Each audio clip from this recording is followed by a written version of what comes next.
bien, bonjour à toutes et à tous. Bonjour Guillaume. Salut Jean-Paul. Comment vas-tu ? Très bien. Ah bah écoute, super. Bah, écoute, Bonjour à tout le monde. c'est une première pour Dimo. Nous avions pour habitude les années précédentes de faire des forums. L'année dernière, nous avions réalisé 6 forums, les fameux forums Dimo qui avaient réuni plus de 2000 personnes en physique.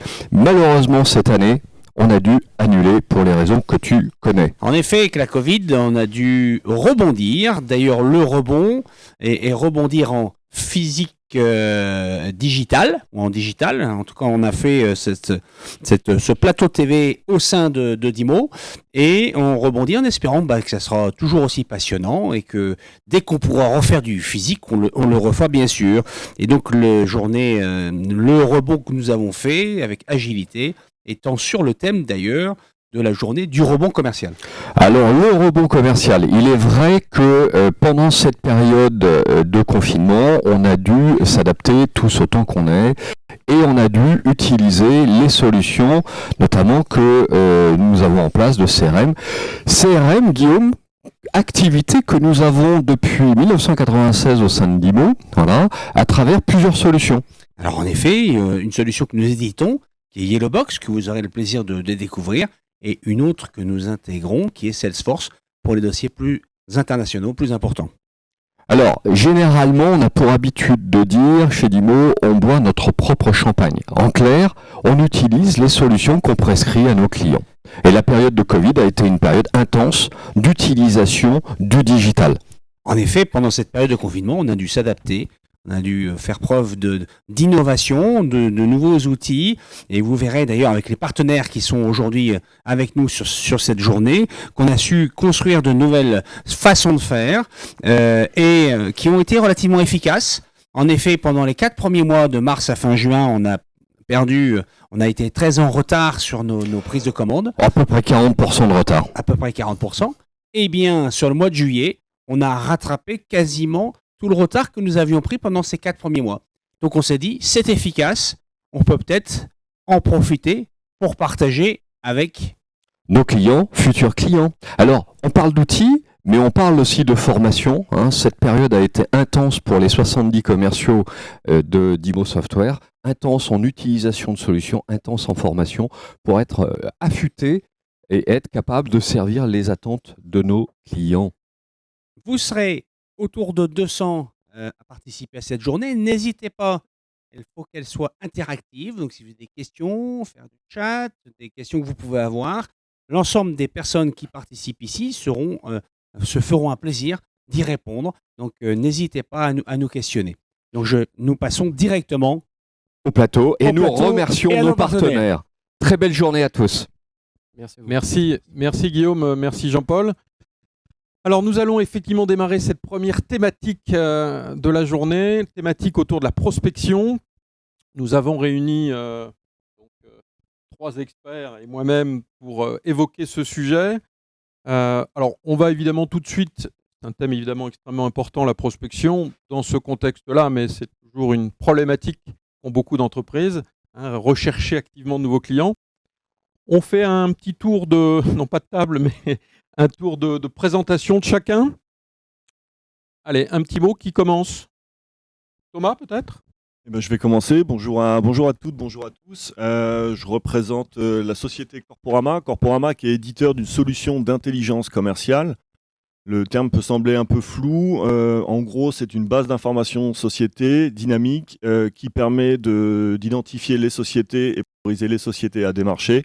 Savoir quel contact démarcher dans la société et surtout sur quel sujet.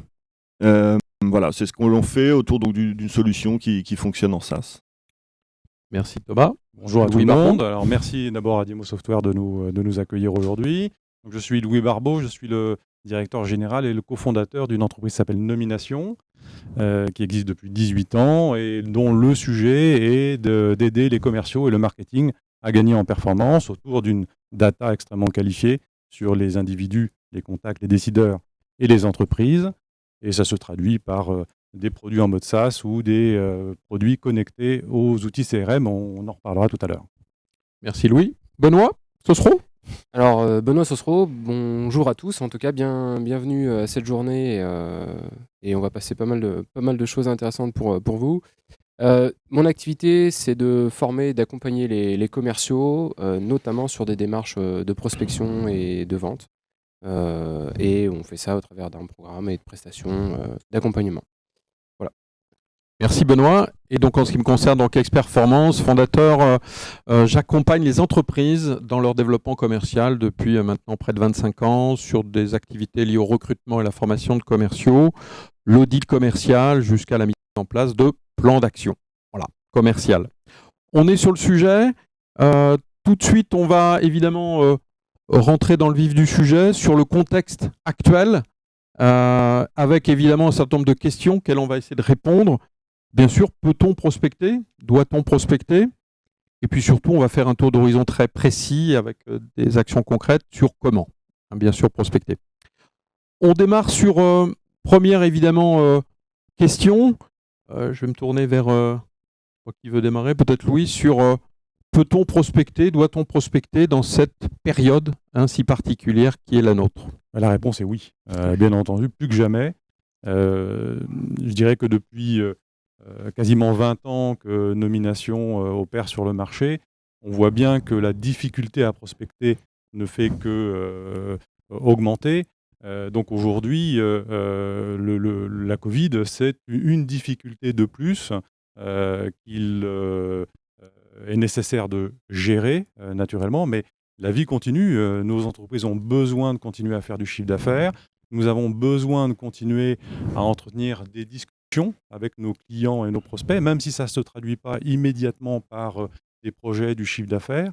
Mais nous devons continuer à garder le lien avec nos clients et nos prospects, continuer à les stimuler sur des bonnes pratiques à mettre en place dans leurs entreprises. Donc, bien entendu, oui, 1000 fois oui, et plus que jamais, nous devons continuer à avoir ce lien et ces échanges. Merci Louis. Donc, on peut, même en temps de crise, prospecter, évidemment. Thomas, votre avis? Oui, même constat. Je dirais, j'ajouterais que on peut prospecter, on doit prospecter, bien évidemment. Simplement peut-être s'adapter et travailler les cibles différemment. Aujourd'hui, il y a une conjoncture qui est défavorable pour certains et qui est favorable pour d'autres. Là, à nous, dans notre marché, dans l'écosystème dans lequel on évolue, d'aller évaluer ceux pour qui la conjoncture est plutôt favorable et ceux avec lesquels on va pouvoir travailler. On parlera bien sûr de ciblage tout à l'heure. Voilà. Effectivement, Ouais. sujet pertinent. Benoît? Alors, sur cette question, je ne vais pas faire dans l'originalité. La réponse est encore une fois oui. Beaucoup d'entreprises ont vu ou se sont rendues compte que finalement, elles ne maîtrisaient pas forcément cette partie-là ou que quelque part, elles avaient jusque-là, elles survivaient ou elles vivaient en tout cas avec la recommandation, les recommandations clients, ce genre de choses, qui faisait que elles n'avaient pas tellement besoin de prospecter ou elles ne s'étaient pas rendues compte qu'il y avait cette nécessité. Et en perdant du chiffre d'affaires, on se rend compte que le commerce, c'est pas quelque chose de passif, mais c'est quelque chose dans lequel il faut être actif. Et la prospection, c'est être actif d'un point de vue commercial. Donc, la réponse, encore une fois, oui. Ok, merci Benoît. Alors, alors, moi je ne suis pas normand, mais je vais vous faire une réponse oui et non. Je dirais non. C'est pas nécessaire de prospecter si vous êtes débordé de chiffre d'affaires, débordé de clients, assailli de part et d'autre de demandes. Il y a des clients qui sont dans cette situation qui évidemment sont moins enclins à se précipiter sur des actions de prospection. Elles sont assez rares. Mais oui, d'une façon générale, évidemment, la plupart des entreprises ont besoin de prospecter, ne serait-ce que parce que chaque année, nous perdons des clients, malgré tout ce qu'on peut faire. Donc, il faut au moins compenser cette perte. Et puis, bien sûr, si on veut se développer, il faut évidemment aller chercher de nouveaux clients. Juste aussi évidemment, aussi une question importante, qui prospecter? On peut prospecter, évidemment, chez ses clients. Et c'est ce qu'on appelle évidemment la vente additionnelle, développer des produits, des prestations complémentaires chez ses clients. C'est la première cible assez évidente, il ne faut pas l'oublier. La deuxième cible, ce sont les anciens clients, les clients perdus. Il s'agit de reconquérir. Donc c'est une forme de prospection tournée vers les anciens clients, en reconquête. Et bien sûr, après, il reste la troisième catégorie, les prospects qu'on ne connaît pas ou avec lesquels nous n'avons jamais travaillé, collaboré. Et là, on est dans une démarche de prospection pure et dure. Voilà, alors on va avancer sur maintenant sur le comment prospecter. On va évidemment, pour la prospection, avoir besoin d'outils, mais pas que, aussi de méthodes et techniques, on va en parler. Dans les outils aujourd'hui incontournables pour dynamiser la prospection, Guillaume et évidemment Dimo Software nous ont parlé de CRM, mais essentiel pour prospecter. En tout cas, prospecter un certain nombre de clients. Si on a 10 clients, c'est pas forcément nécessaire, mais au-delà, oui. On va parler de bases de données et d'informations qualifiées. On va même parler d'un concept, notamment Thomas et Louis détailleront tout à l'heure ce qu'on appelle les signaux d'affaires pour guider notre prospection. Ça, c'est déterminant. On va tout de suite démarrer avec aussi Benoît qui va nous parler de LinkedIn en termes d'outils de prospection. Et puis bien sûr, incontournable, évidemment, il faudra un moment être aussi extrêmement bon au téléphone pour concrétiser cette prise de rendez-vous. Et puis aussi bon en face à face, en prospection, pour bien mener évidemment à terme les entretiens en prospection. Voilà, on va caler, c'est un peu l'objectif de cette conférence, une organisation, un process de prospection. Benoît, alors la prospection sur LinkedIn qui intéresse énormément de monde. Alors, est-ce que c'est déjà un bon outil pour prospecter ? Alors, il y a une réponse assez simple à cette question. Est-ce que c'est un bon outil pour prospecter ? De manière générale, en prospection, la question qu'on se pose toujours, c'est où sont mes prospects ? Et si la réponse est à tel endroit, a priori, ça peut être intéressant d'y aller. Et il se trouve que sur LinkedIn, des prospects, il y en a un sacré paquet. Je crois qu'en France, on doit être à 20 millions d'utilisateurs. C'est le réseau social qui a les utilisateurs qui ont le plus de pouvoir d'achat, donc a priori qui sont le plus à des positions décisionnaires. Donc la réponse, a priori, ouais, c'est plutôt oui. Franchement, oui même. Est-ce que c'est un bon outil pour prospecter ? Déjà, les prospects y sont. C'est déjà plutôt un bon point. Alors, c'est un bon point de départ. Par contre, il faut trouver la bonne manière de les approcher. Alors, qu'est-ce qu'on peut en dire là-dessus ? Effectivement, avec ce qui s'est passé, avec le fait qu'on n'arrive plus à joindre les interlocuteurs, que quand tout le monde est en télétravail, on a beau appeler le standard, de toute façon, il n'y a personne qui est à l'entreprise. Donc forcément, il faut arriver à trouver des moyens de contacter les personnes. Et il se trouve que LinkedIn a été très très utilisé durant cette période, voire même peut-être pour certains un peu beaucoup, et peut-être certains peuvent avoir l'impression en tant que décideur de s'être fait énormément démarcher, de recevoir des pitchs voilà, je fais ça, est-ce que ça vous intéresse, dans tous les sens.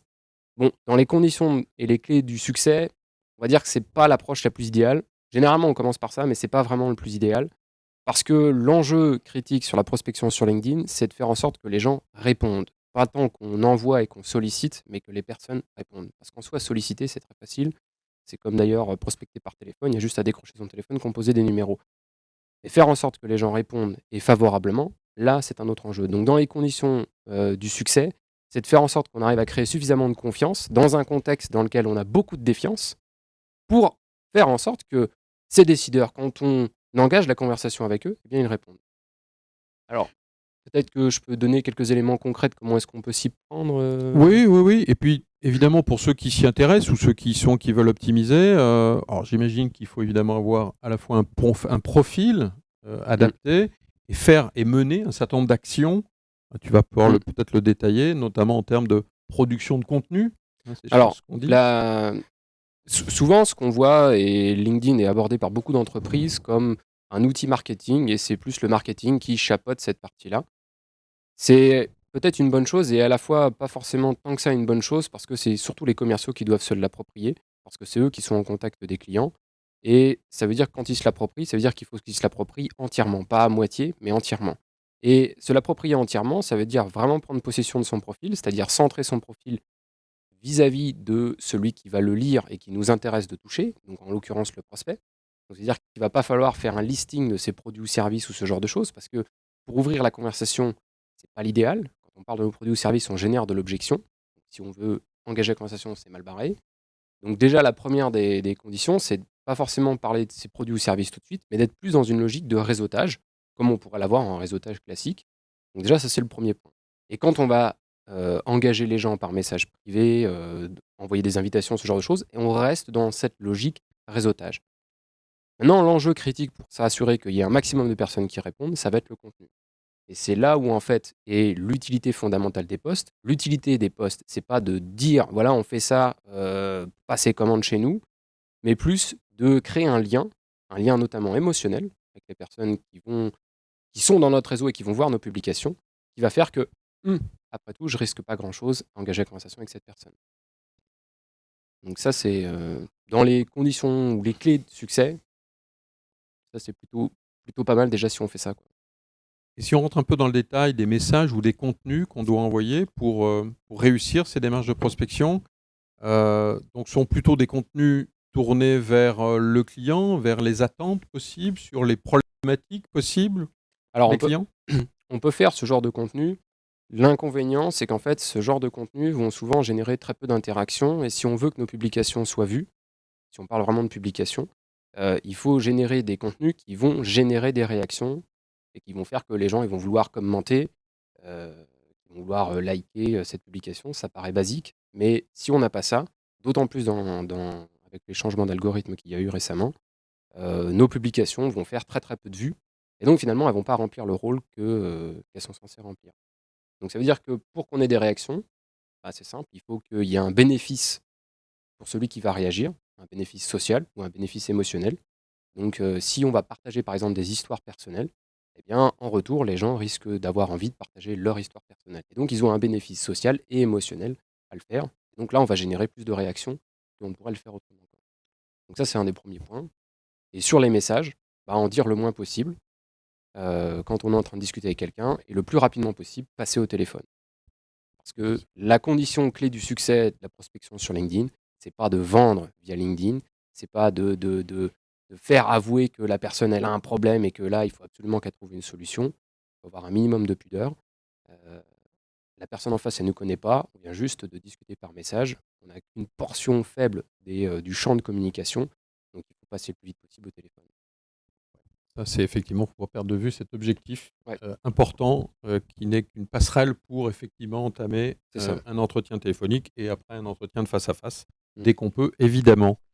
Est-ce que tu peux, Benoît, peut-être nous donner un exemple concret de situation client que tu as travaillé particulièrement et qui a évidemment produit des résultats J'ai un exemple en tête sur. Alors, moi, j'avais fait une publication en disant, voilà, ceux qui veulent s'entraider ou développer leur réseau, commentez cette publication, likez cette publication. Et dans le lot, j'ai eu un certain nombre de personnes qui me suivaient, qui se sont mis à faire ça.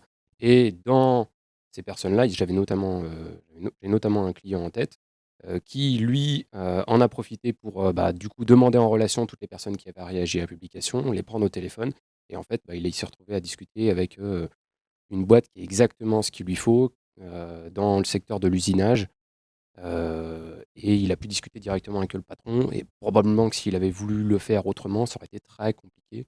Alors que là, c'était d'une facilité déconcertante parce qu'il avait un très bon prétexte pour prendre contact avec la personne. Voilà, je vous contacte parce que Benoît a proposé un truc sur un poste, donc je vous contacte. La personne, oui, oui, pourquoi pas, vous avez votre numéro, oui, ok, tac, paf. Il avait le numéro de portable, il a pu appeler.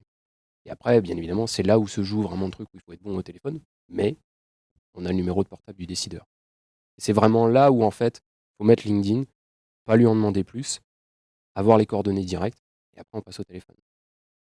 Ok. Merci, Benoît, sur cette partie, effectivement, LinkedIn. On verra si, évidemment, il y a des questions pour prolonger. On pourra évidemment prolonger en dehors de cette conférence. Évidemment, les coordonnées de Benoît et de nous tous seront évidemment disponibles pour poursuivre. Alors, on passe maintenant aux outils qui facilitent clairement aussi la prospection, mais LinkedIn aussi en est un. Évidemment, on se pose la question fondamentale quand on prospecte d'avoir une base de données qualifiée si possible. On parlait tout à l'heure de comment cibler aussi, bien sûr, ces prospects. C'est évidemment important. De quelles informations j'ai besoin. Peut-être certaines informations que je vais d'ailleurs aller qualifier moi-même par téléphone, souvent, il y a besoin de compléter, forcément. Et puis on va parler des signaux d'affaires, parce que ça c'est quelque chose d'extrêmement intéressant. Alors, messieurs, Thomas et Louis, A-t-on besoin d'une base de données oui, qualifiée? c'est ça. C'est ce ça qu'on a la besoin. première question. Évidemment, la réponse est dans la question. Merci de l'avoir Oui, posé. bien entendu. Pourquoi on en a besoin? Parce qu'aujourd'hui, le sujet numéro un des directions commerciales, et j'espère qu'ils sont nombreux à nous écouter là aujourd'hui, c'est comment je fais monter mon équipe en performance. Je ne vais pas avoir de commerciaux en plus. Mon patron vient de me fixer des nouveaux objectifs, c'est plus 15 cette année, dans le meilleur des cas. Et donc, mon seul enjeu, c'est comment je fais gagner en performance, monter en performance mon équipe. Et c'est la même chose d'ailleurs au marketing. Le marketing, il doit générer de plus en plus de leads et de plus en plus qualifiés si possible. Donc là encore, on parle de quoi? On parle de performance. Donc la performance, elle s'appuie sur quelque chose qui va vous apporter de la valeur ajoutée et donc de la donnée transformée et donc qualifiée. 30% du temps des commerciaux, dans le meilleur des cas, est dépensé à qualifier l'information. Donc il y a un réservoir de temps disponible très très important. Et si on leur apporte quelque chose qui leur permet de s'affranchir de ces tâches qui sont chronophages et qu'ils n'aiment pas faire, soyons très clairs, eh bien, sans avoir fait Polytechnique, je n'ai pas fait Polytechnique, je m'en excuse, avec une petite règle de 3, on peut éventuellement avoir une idée du chiffre d'affaires additionnel que ces dames et ces messieurs peuvent générer assez rapidement. Il y a quelque chose également qu'on ne maîtrise pas suffisamment, dont on ne parle pas suffisamment, c'est le fait d'équiper ces forces commerciales va permettre de travailler dans de meilleures conditions et donc de les fidéliser un petit peu plus quand la pénibilité est un peu moins forte dans la réalisation de ces tâches quotidiennes. C'est aussi pris en compte quand il s'agit de remettre en cause ou pas son employeur. C'est un outil pour motiver les commerciaux à prospecter, et on sait que c'est un gros sujet, ça, qu'ont les directions commerciales. C'est ça. Thomas. Oui, je dirais à cette question-là, a-t-on besoin d'une base de données qualifiée? Oui, mais c'est quoi une base de données qualifiée? Le CRM est une base de données qualifiée. LinkedIn avant, c'est une base de données qualifiée. Facebook aussi. Et quelle base de données? Je dirais, à la réponse, cette réponse-là, c'est plutôt il faut au moins 2 bases de données qualifiées, c'est-à-dire le CRM et ensuite une base de données complémentaire, voire 2 bases de données complémentaires, puisqu'on peut avoir des équipes qui travaillent des marchés qui sont complètement différents, des équipes qui sont sur des cibles TPE, mid-market, et puis des équipes qui sont sur les grands comptes. Donc ça, c'est important, c'est vraiment bien visualiser les choses comme ça au moment de s'équiper d'une base de données, de cette base de données. La réponse est oui, il y a beaucoup de profits à en tirer, comme l'exposait Louis, notamment en termes de gain de temps. Donc le ROI est très très rapide, il est grosso modo de 5 euros économisés pour 1 euro investi. Ce que je voulais dire, c'est que... Pardon, j'ai perdu le fil. Juste pour... je te laisse le temps de... Ouais. Alors, sur le CRM, c'est un réceptacle Voilà, d'informations, exactement. pas nécessairement une Ouais. base de données qualifiée. Ouais. À l'intérieur d'un CRM, il peut y avoir des informations qu'il faut qualifier ou des informations Ouais. que Effectivement. les structures, Corporama ou Nomination, pour ne pas les citer évidemment, peuvent apporter et enrichir évidemment son CRM Voilà. et donc les actions Voilà. commerciales de prospection. Voilà, donc la première des bases de données qualifiées, effectivement, donc c'est plutôt le CRM. Et là, c'est très important d'avoir des données à jour dans le CRM. Donc, il faut d'abord, avant toute chose, mettre à jour ces données, faire de l'enrichissement, du sirénage, du sirétage, pour savoir déjà qui sont nos clients, et ensuite avoir une idée de quelle société aller prospecter en complément. Quand on fait, quand on commence à travailler avec un client, c'est souvent l'occasion d'auditer un peu la base de données qu'il y a derrière son CRM. Voilà. Et là, on constate l'étendue des dégâts, à la fois en termes de qualité, véracité des contacts, et puis aussi en termes de, je dirais, du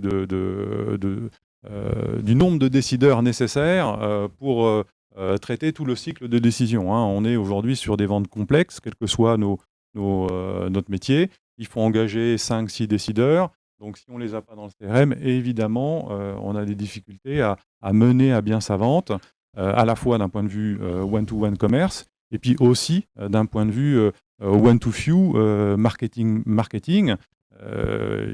Si le DRH fait partie du cycle de vente, mais n'est pas forcément le décideur sur le produit ou le service que l'on vend, il faut que le marketing puisse l'avoir engagé dans des actions de façon à lui avoir démontré la valeur de la solution ou du service sur ces enjeux qui lui sont propres de DRH. Juste Louis, en résumé, quelles sont les informations commerciales? Alors évidemment, la réponse est aussi, ça dépend de certain nombre de métiers, mais quelles sont les informations commerciales importantes, peut-être commerciales et financières, qu'il faut avoir ou qu'il faut obtenir quand on prospecte? Alors, qu'il faut obtenir ou dont on a besoin pour commencer la prospection, Oui. c'est deux choses un peu différentes. Dont on a besoin pour commencer la prospection, on va en reparler peut-être dans le point suivant. Ce sont ces fameux signaux d'affaires qui sont généralement annonciateurs de business et sur laquelle il faut se positionner, qui permet de rationaliser sa prospection et d'aller tout de suite là où il y a suspicion de business. Donc là, on est toujours dans la performance. Naturellement, les informations dont on a besoin, c'est des informations de coordonnées. On gagne un temps infini à ne pas passer par le standard, comme disait Benoît tout à l'heure. Donc si on a des lignes directes, si on a le petit nom de l'assistante, si on a une adresse mail, tout ça fait gagner du temps. Et puis derrière, bien entendu, l'organisation de l'entreprise en termes de qui fait quoi et dans l'organisation est quelque chose de très important aussi pour construire ses relations avec l'ensemble des gens qui participent au cycle de vente. Donc effectivement, avoir bien sûr les contacts, qualifier le nom des contacts, les maximums de coordonnées, y compris ligne directe, pourquoi pas le portable ou l'email personnel. L'activité évidemment de l'entreprise, l'environnement, le marché dans lequel évolue, bien sûr le chiffre d'affaires effectif, qui sont quand même des éléments importants, voire de croissance ou de décroissance. Oui, comment Corporama alors peut nous aider? Alors du coup, je dirais que ça c'est des sujets, mais c'est un peu à la fin. C'est-à-dire c'est au moment où on enclenche la relation commerciale. Il y a un sujet qui est très important, c'est le ciblage, qui est souvent sous-estimé. Pourquoi? Parce que là-dedans, c'est bien d'avoir l'information de tel contact, sur tel contact, les emails, comment contacter. C'est en amont avoir fait un travail de qualification dans le ciblage, notamment sur les enjeux financiers, c'est-à-dire quelle société allait travailler. Aujourd'hui, il y a hélas beaucoup de sociétés qui vont mal et qui vont aller mal là, dans les prochains mois, je le regrette. Simplement, il y a une chose qu'on m'a appris en commercial quand j'ai démarré dans le travail temporaire, un client est gagné une fois qu'il a payé. Et donc, ce que je veux dire par là, c'est éviter d'aller démarcher des sociétés et de lancer vos commerciaux sur des sociétés avec lesquelles de toute façon vous ne travaillerez pas, parce qu'il y a trop de risques d'impayés. Donc, tout ça, en fait, ça va se passer dans le ciblage. Et puis, du coup, j'embraye un peu sur le sujet ciblage dont on devait parler aujourd'hui. La première des richesses pour le ciblage, c'est votre base client. Votre base client, comme le disait Yann, évidemment, on peut aller vendre à nos clients, faire de la vente additionnelle. Dans l'assurance, j'aime bien ce terme, il parle de saturation. On va aller saturer le client, on va aller l'équiper, on va gagner de la part de marché. On est un client qu'on équipe à 20%, est-ce qu'il est vraiment client ou est-ce qu'il est prospect? Il est un peu prospect, il est prospect à 80%. Donc on va aller essayer d'aller saturer les clients. Donc dans le ciblage déjà, sur un sujet comme le rebond commercial, déjà, travaillons bien les clients.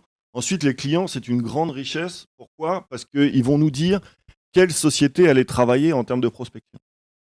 Nous, aujourd'hui, on édite une solution et le vrai plaisir qu'on a, c'est de voir les machines qui nous simplifient grandement le travail, notamment en termes d'analyse de parc client, de base client, c'est-à-dire que vous donnez aux machines, pour simplifier, les clients que vous avez envie de dupliquer, elle va vous dire quel prospect aller voir et les prioriser, et va permettre aussi également de vous dire quel prospect aller travailler et à quel moment. Et là, on en revient aux signaux d'affaires et ça, on en reparlera après. On va tout de suite en parler, effectivement. À la fois cibler les bonnes entreprises aujourd'hui. Alors, c'est d'autant plus important en période de crise où, effectivement, certaines vont bien et certaines un petit peu moins bien.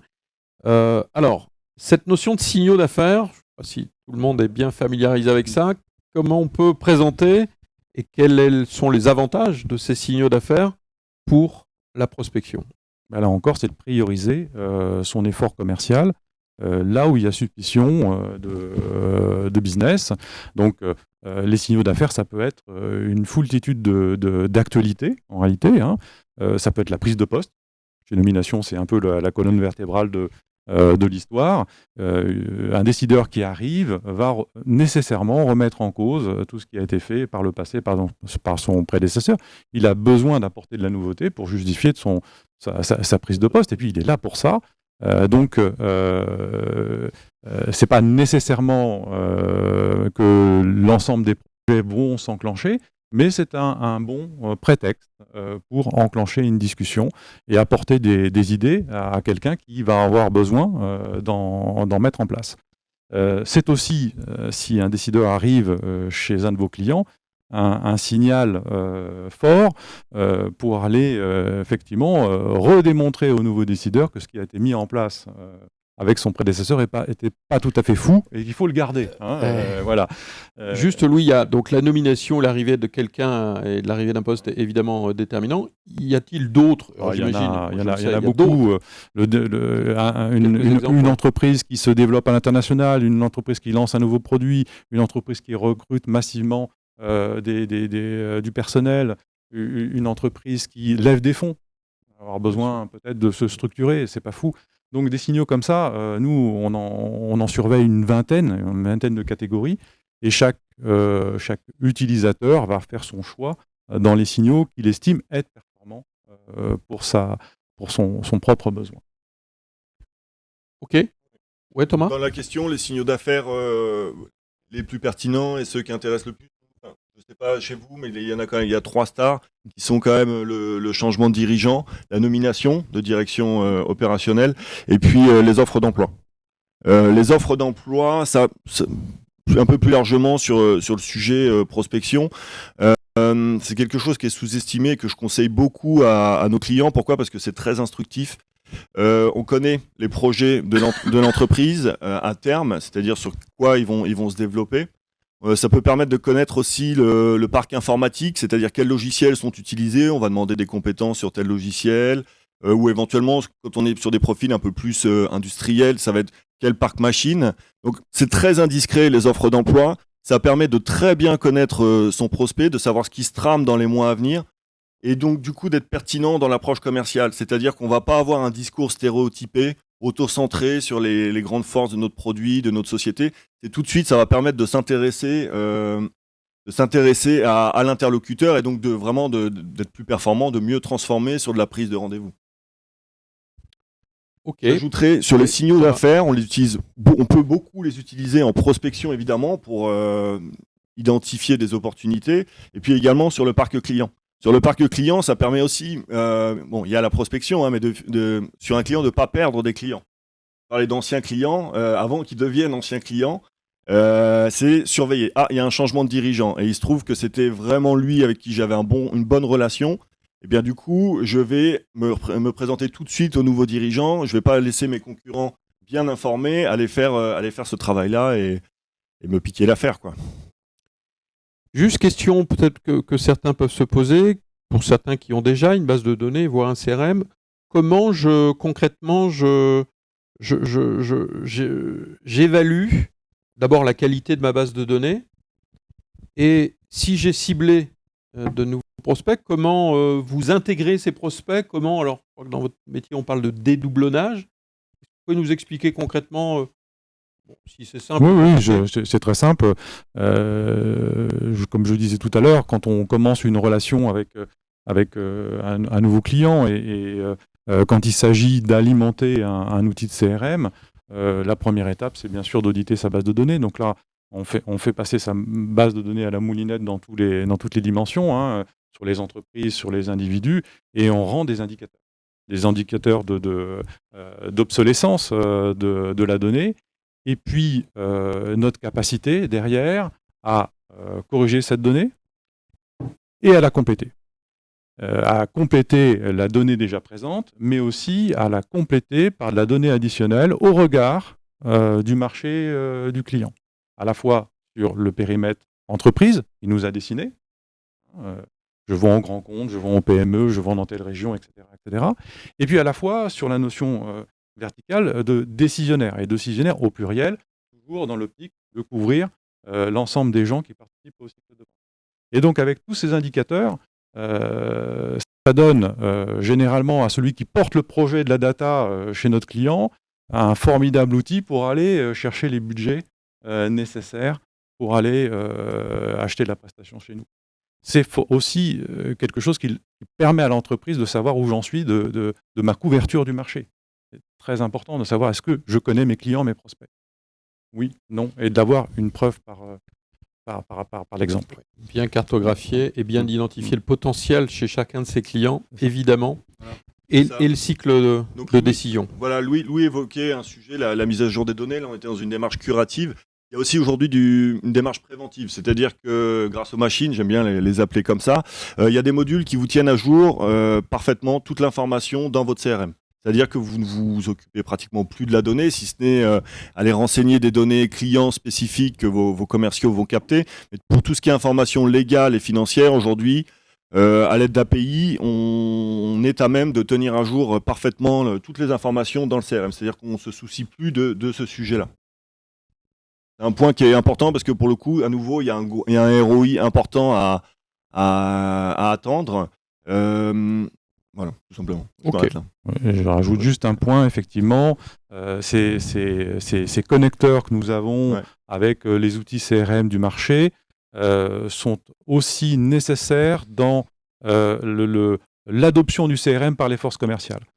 Grâce à ces connecteurs, on apporte dans le CRM de la donnée qualifiée, des signaux d'affaires, dans lesquels les forces commerciales trouvent un intérêt au quotidien. Donc, il y a dans ces apports une plus-value à l'adoption du CRM, qui est l'enjeu numéro 1 quand on met en place un CRM, c'est l'adoption numéro 1, l'adoption numéro 2, l'adoption numéro 3. Donc, nous facilitons, à la fois chez Corporama et chez Nomination, ce phénomène d'adoption. C'est déterminant. Alors, on va avancer effectivement sur le sujet. C'est déterminant pour ceux qui souhaitent mettre en place et réussir l'utilisation et l'usage de la prospection et d'un CRM. Et effectivement, d'avoir des contenus pertinents, qualifiés, qui vont aider, faciliter effectivement la prospection des commerciaux et les motiver. Et quand on les a pas, c'est plus compliqué. Exactement. Alors, autre sujet, on va évidemment maintenant parler, puisqu'on a à la fois des outils, on a de l'information, on a des signaux d'affaires, on a LinkedIn pour nous guider dans nos actions de prospection, et c'est évidemment important.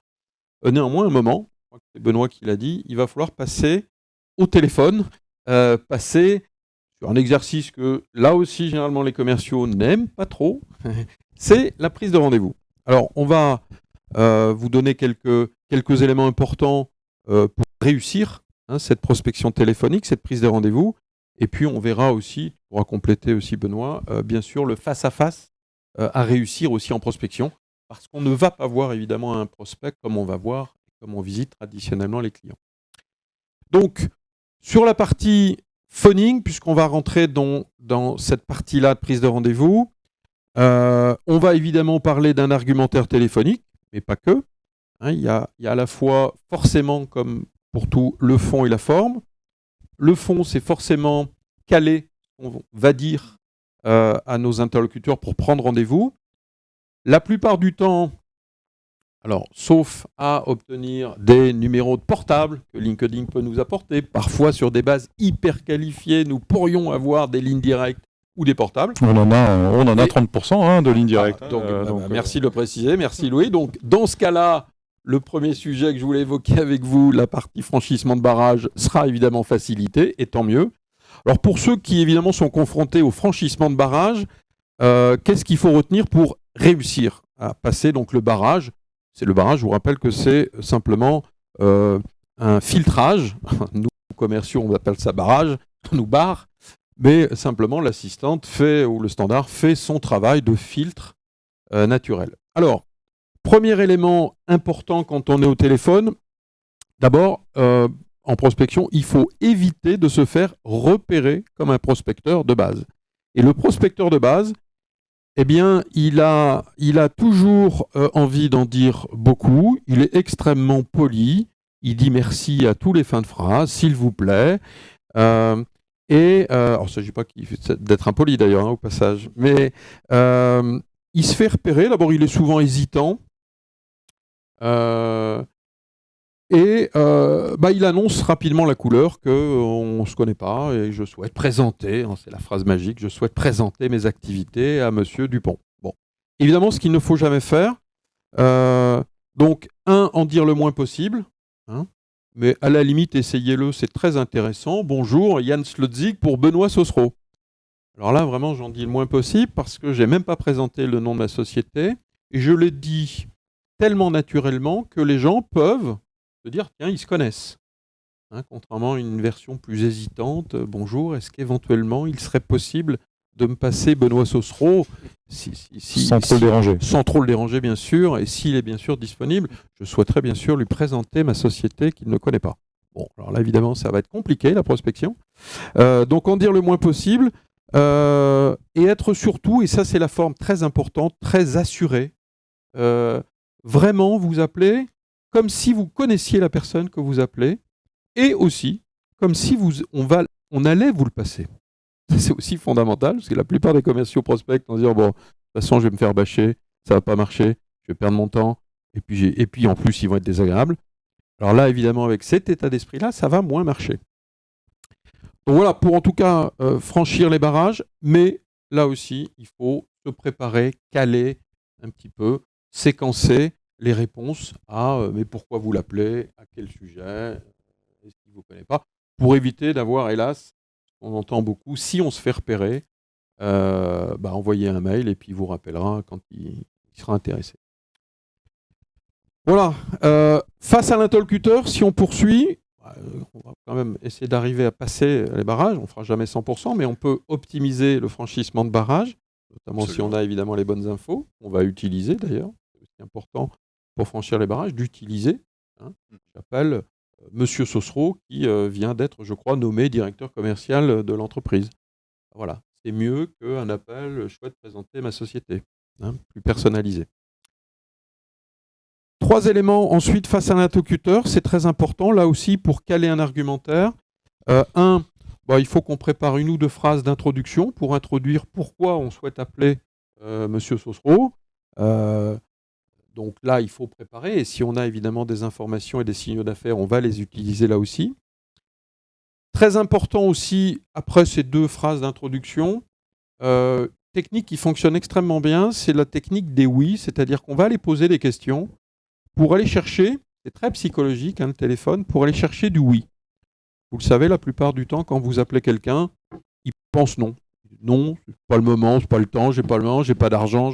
Donc, cette logique du non spontané, il va falloir effectivement la tourner et aller chercher, là aussi psychologiquement, du oui.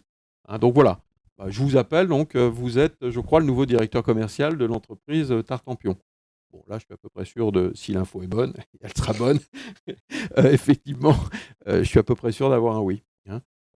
Vous êtes évidemment, dans cette période qui est la nôtre, soucieux de dynamiser vos commerciaux autour de la prospection, qui est un sujet évidemment important. Voilà, a priori, je pense que je vais obtenir un oui. Et c'est un sujet important sur lequel vous souhaitez vous faire aider.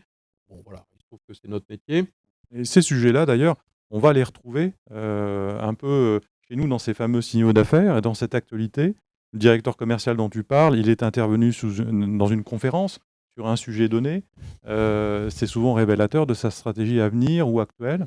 Donc, il faut s'en servir effectivement dans ses argumentaires téléphoniques pour taper juste. J'ai vu au travers d'une conférence où je vous ai vu d'ailleurs intervenir sur le développement d'un nouveau produit. C'était particulièrement intéressant. Bon, voilà, alors là, je peux avoir là aussi une adhésion. Voilà, donc une technique pour aller effectivement chercher l'adhésion, chercher le oui.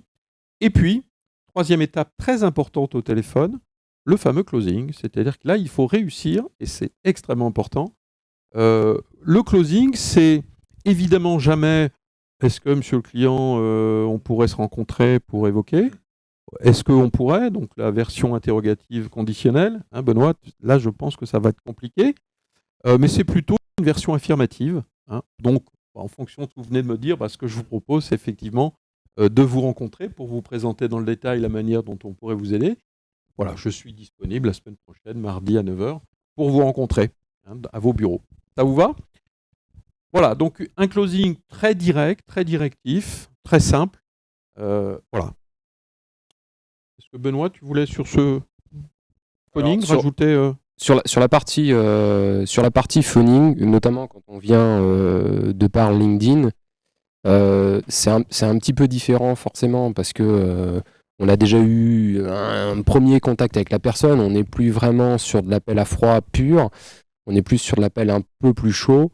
Donc on va réutiliser des prétextes classiques du style, bon bah voilà, on a brièvement échangé sur LinkedIn. D'ailleurs, si la personne ne répond pas, mais qu'il y a ses coordonnées sur LinkedIn, qu'on l'a sollicité, qu'on lui a envoyé une invitation, on peut très bien dire, bah voilà, je fais suite à mon message sur LinkedIn.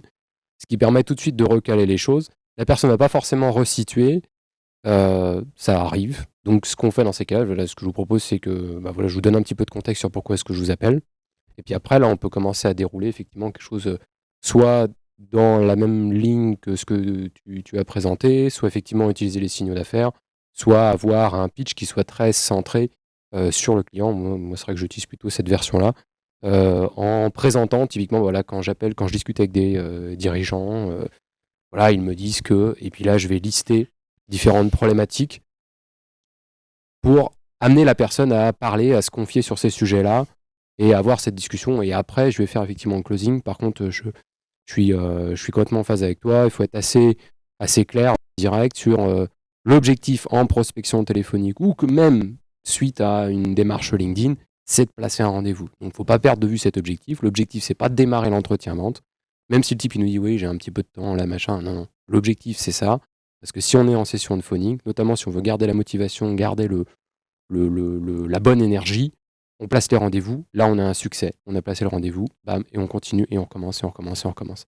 Plutôt que de bousiller son créneau, je sais pas, de 8h à 9h, pour commencer un entretien à vente qui finalement, ah ouais, au bout de 35 minutes, non, bah finalement, je suis pas intéressé. Et là, on a perdu 35 minutes de prospection.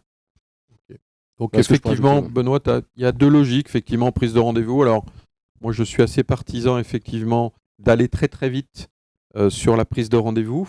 Il y a une autre logique que tu peux aussi, qui peut être judicieuse parfois, c'est au travers de ce contact téléphonique, d'aller un peu chercher le besoin du client. Détecter le projet. Détecter un projet, bah, c'est forcément quelques minutes, dizaines de minutes, voire des entretiens un petit peu plus longs. Il peut y avoir ces deux logiques.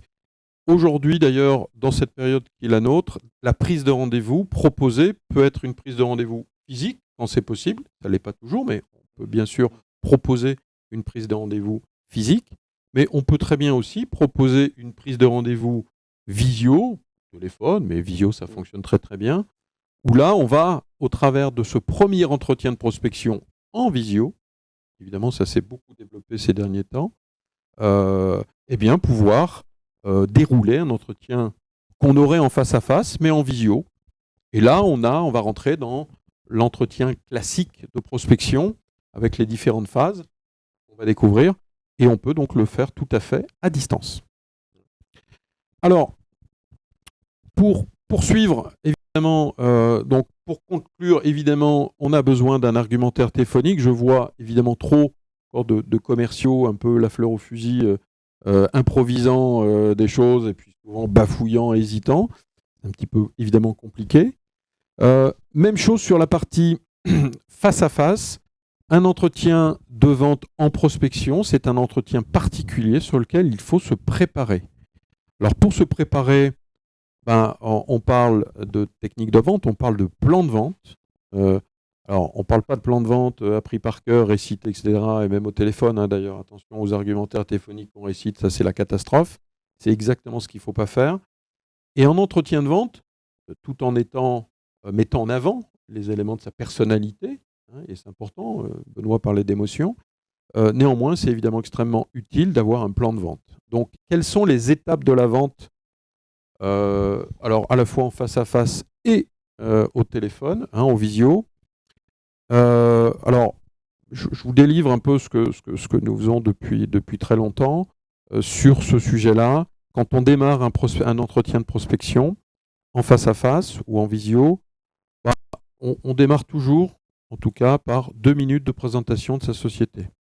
Ça veut dire qu'il faut, si vous avez 10 commerciaux, je vois évidemment la plupart du temps, quand j'écoute 10 commerciaux présenter une boîte, il y a 10 présentations différentes. On peut parfois te dire, mais je pense qu'ils ne doivent pas bosser dans la même boîte. C'est étonnant. Donc ça, première chose, c'est évidemment, calez-vous sur 2 minutes de présentation société. Et en 2 minutes, on dit des choses. Hein.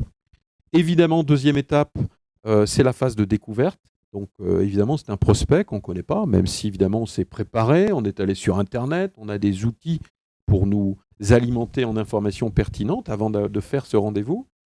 Mais évidemment, il va falloir poser un certain nombre de questions de découverte, hein, dans le détail de l'activité, et de faire préciser le métier, de faire préciser l'organisation, le qui fait quoi, comment se prennent les décisions, évidemment l'environnement, qui sont leurs clients, sur quel marché ils évoluent, quelle est l'évolution de ce marché. Voilà, donc une phase de découverte extrêmement importante, généralement 10-12 questions clés à poser, ce qui nous permet d'enchaîner vers une présentation, troisième étape, des atouts de l'entreprise et une présentation de l'offre.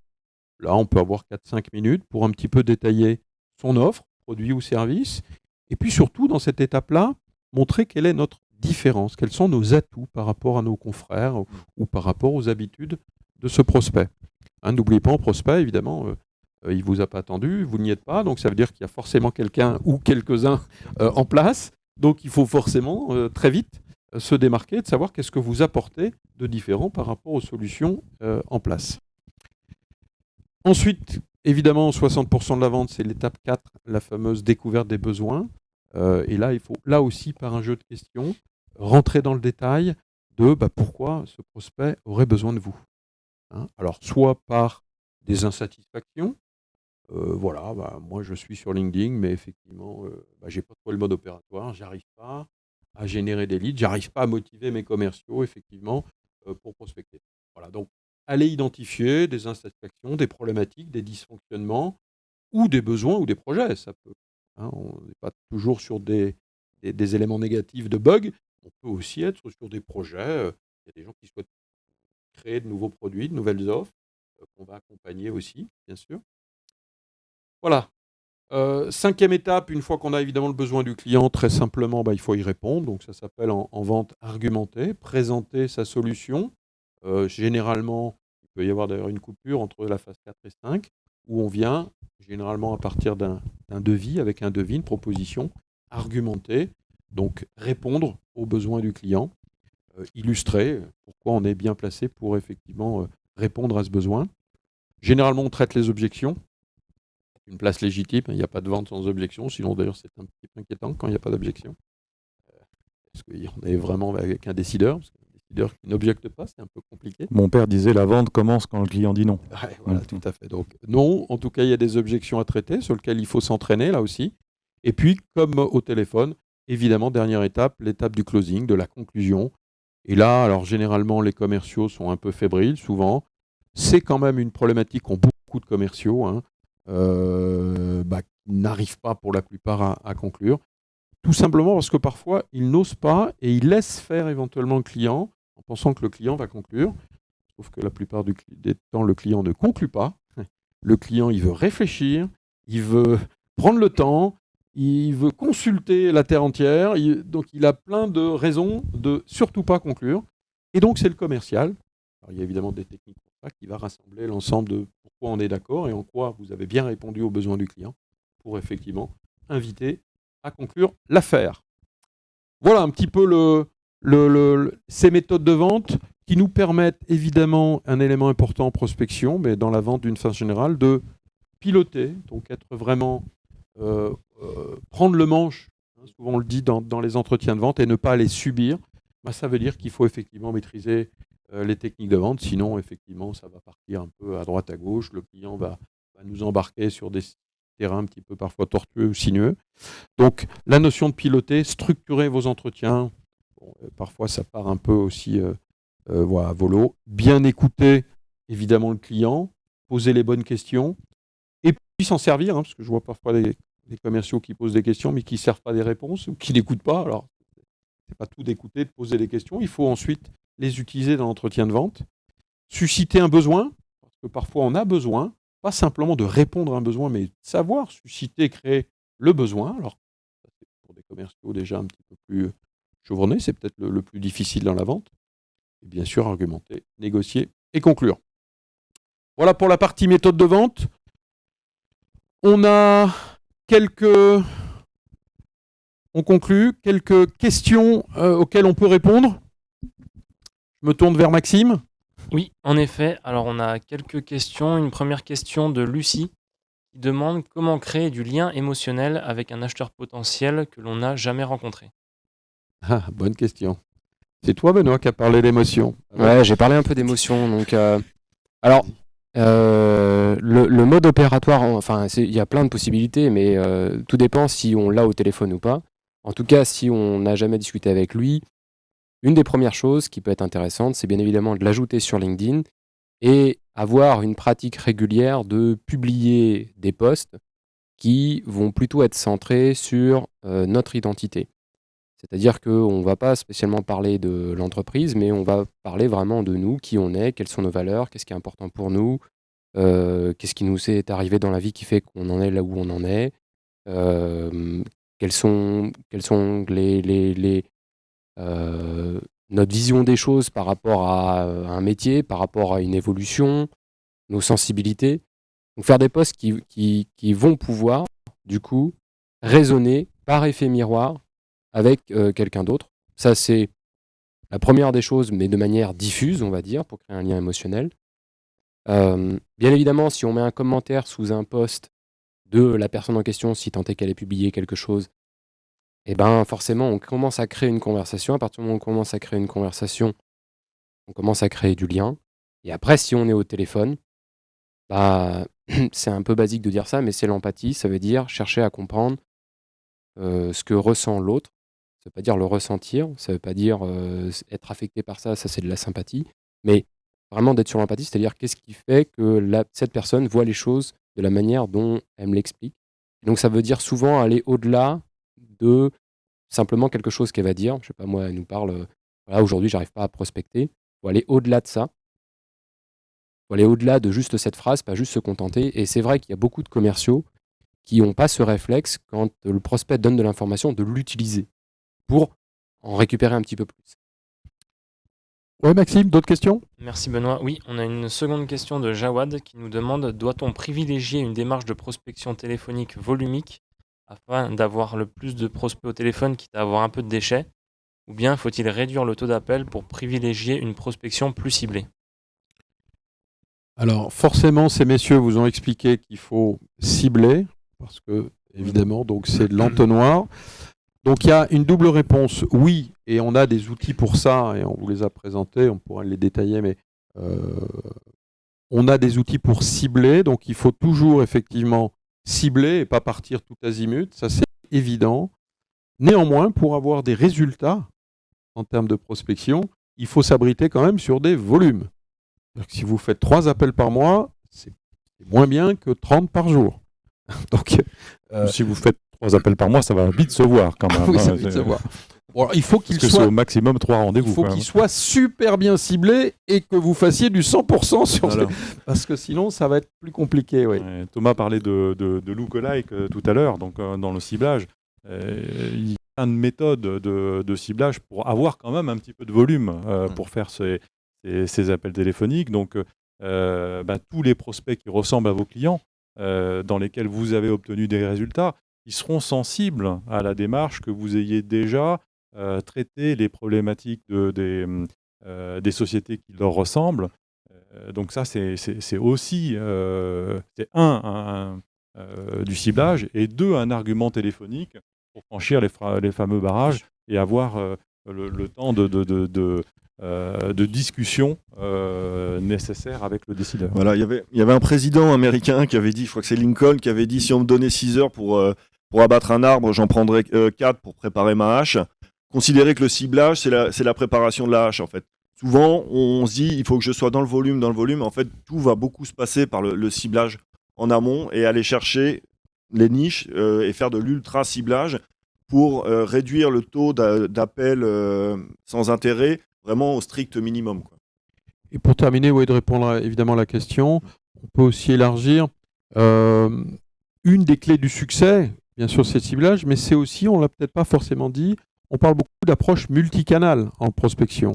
C'est-à-dire qu'une clé, vous nous avez entendu, il n'y a pas une voie royale, un outil ou un moyen à activer. Mais aujourd'hui, moi qui prospecte depuis 25 ans, et Louis aussi en a parlé, c'est plus dur parce qu'aujourd'hui, il faut déployer plus de moyens, plus d'actions, multicanal, utiliser effectivement LinkedIn, incontournable, évidemment avoir un CRM, évidemment avoir, si possible, évidemment de l'information pertinente pour nous guider, savoir poster effectivement, mais même sur un site internet, produire du contenu, peut-être parfois pour certains envoyer de l'information, organiser des opérations d'emailing, bref, multicanal. Il faut que le marketing et les ventes soient alignés, c'est un véritable enjeu de l'entreprise.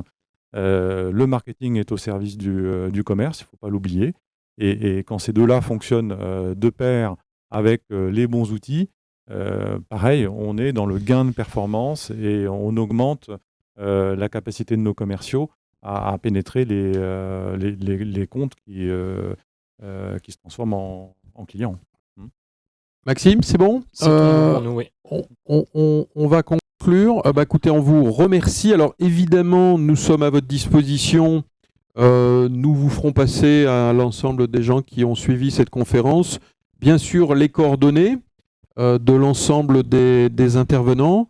Il y aura bien sûr possibilité avec l'ensemble des 4 intervenants de poursuivre. On a essayé de vous dresser de façon le plus précise et plus pertinente possible. Mais bien sûr, c'est un démarrage d'un entretien qu'on souhaite avec nous tous. Merci. Merci à tous ceux qui ont suivi. Merci à vous.